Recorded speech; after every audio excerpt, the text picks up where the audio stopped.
ये वीडियो में एक क्वेश्चन के साथ स्टार्ट करूंगी। मुझे बताओ कि हम पढ़ाई क्यों करते हैं और क्यों हम इतनी डिफिकल्ट एंट्रेंस एग्जाम्स पास करके एक अच्छा कॉलेज लेने के लिए इतनी मेहनत करते हैं। सबका आंसर यही होगा कि एक अच्छी जॉब करने के लिए। कहीं ना कहीं हर इंसान का सपना होता है कि स्टडीज कंप्लीट करने के बाद एक अच्छी वेल नोन कंपनी में जॉब करें, या मैं ये कहूँ कि हम पढ़ाई करते ही इसलिए हैं कि हम अच्छी कंपनीज में जॉब कर पाए। अब अच्छी कंपनी की कोई सेपरेट डेफिनेशन तो नहीं होती, लेकिन हाँ, एमएनसी कंपनीज जैसे कि गूगल, माइक्रोसॉफ्ट जैसी कंपनीज को हम वेल नोन कंपनीज की लिस्ट में शामिल कर सकते हैं, क्योंकि हर इंसान छोटा या बड़ा इन कंपनीज को जानता है, अपने डे टू डे लाइफ्स में भी इन कंपनीज के प्रोडक्ट्स यूज करता है। तो हमारे लिए एनरोल एजेंट इन कनाडा की सीरीज को आगे बढ़ाते हुए बात करते हैं कि कैसे एनरोल एजेंट बनने के बाद आपको कनाडा की बिग 4 कंपनीज में जॉब मिल सकती है। So starting with the point number 1, सबसे पहला रीजन तो ये होता है कि एक एनरोल एजेंट या ईए के पास एक लाइसेंस होता है जिससे कि वो कंपनीज या इंडिविजुअल्स के टैक्स रिटर्न को सर्टिफाई कर सके।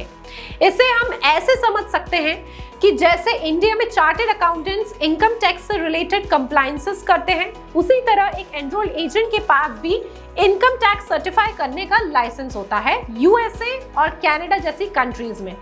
और ये एक रीजन भी है कि big 4 Canadian companies enrol agents को हायर करती है। नंबर 2, अगर आप एनरोल एजेंट बनना चाहते हैं तो आपको पता होगा कि इस सर्टिफिकेशन को कंप्लीट करने के बाद आप यूएस के टैक्स प्रोफेशनल्स कहलाते हैं। और आपको पता है कि बहुत सारी यूएस कंपनीज अपना वर्क कनाडा में आउटसोर्स करती है, क्योंकि इन दिनों कंट्रीज का फ्रेंडली रिलेशन काफी अच्छा है।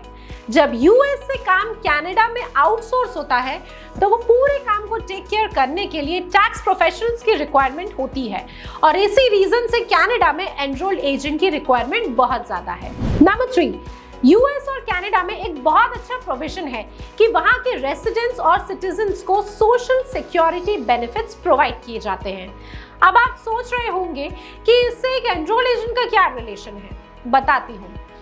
जैसे ही इन दोनों कंट्रीज में सोशल सिक्योरिटी बेनिफिट्स दिए जाते हैं तो सिटीजन्स या रेसिडेंट्स को इनकम टैक्स से रिलेटेड कंप्लायंस करने होते हैं, और अगर उनका पेरोल टैक्स कट जाता है तो भी उन्हें इनकम टैक्स रिफंड के लिए एक टैक्स प्रोफेशनल की जरूरत होती है जिसके पास पूरी नॉलेज हो, और यहाँ पे एनरोल एजेंट का एक बहुत मेजर रोल होता है।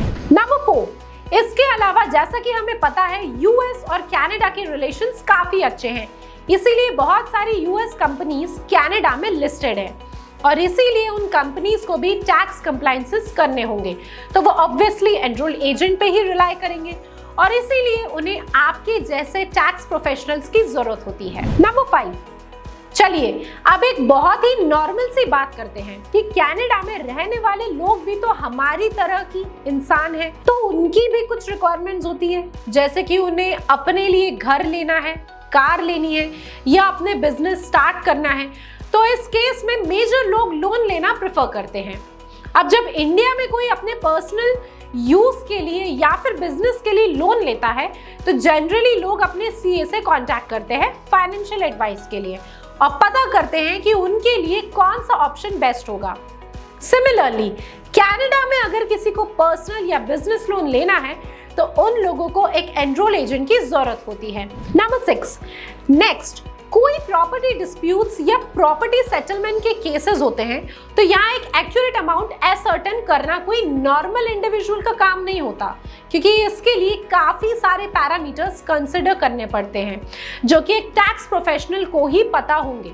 तो इस केस में भी लोगों को एक एनरोल एजेंट की जरूरत पड़ती है। नंबर 7, जैसे इंडिया में डिवोर्स केसेस होते हैं तो मेंटेनेंस क्लेम किया जाता है, और ज्यादातर डिस्प्यूट्स इस मैटर पे ही आके और ज्यादा कॉम्प्लिकेटेड हो जाते हैं।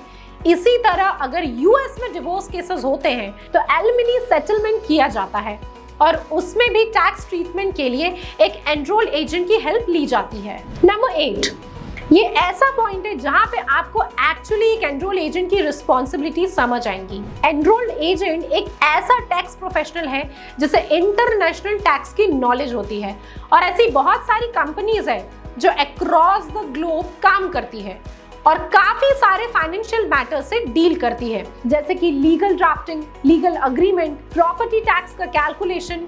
इसके अलावा अगर कोई नया होम बाय करता है, कोई ट्रस्ट का इनकॉर्पोरेशन करता है या किसी इंसान की डेथ हो जाती है तो उनकी विल को किस मैनर में डिस्ट्रीब्यूट करना है, ये सारी रिस्पॉन्सिबिलिटीज एक एनरोल एजेंट की होती है। नंबर 9, एक बहुत ही अमेजिंग बात यह है कि एक एनरोल एजेंट के पास यूएस के 55 स्टेट्स में प्रैक्टिस करने का लाइसेंस होता है और ये बहुत बड़ा पावर है, जिसकी वजह से बिग 4 कंपनीज एनरोल एजेंट को हायर करती है, क्योंकि फिर कंपनीज को अमेरिका के हर स्टेट से काम मिल सकता है, क्योंकि एक एनरोल एजेंट के पास ऑलरेडी लाइसेंस होता है कि वो यूएस के 55 स्टेट्स में काम कर सकते हैं। नंबर 10, जैसे किसी डिस्प्यूट्स में लॉयर्स अपने क्लाइंट्स के बिहाफ पे जज के सामने अपीयर होते हैं ना, सेम उसी तरह एक एनरोल्ड एजेंट किसी कंपनी के क्लाइंट के बिहाफ पे इनकम टैक्स डिपार्टमेंट में अपीयर हो सकते हैं। और यही एक और मेजर रीजन है जिस वजह से बिग 4 कंपनीज